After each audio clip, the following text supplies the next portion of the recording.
Hi mga kachika! So ayan, parang uso ngayon guys ang post ng resibo at saka yung mga isnaban portion. So, di ba nag-viral yung sa kanila ni Dina Wong na hindi sila namamansin.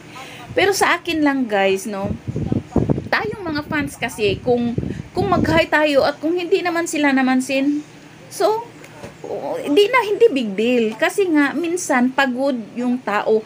Tayo nga na normal na tao lang, 'di ba? Minsan parang wala tayo sa mood na mamansin.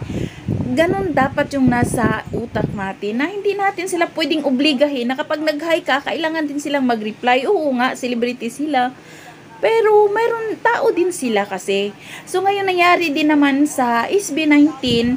Ayan, may isang pasahero na nag-post na sabi niya flew from Manila after a K-pop concert and so SB19, a P-pop group in the same flight. Me and my fam loved their songs. I tried to politely ask for a pic but I got declined.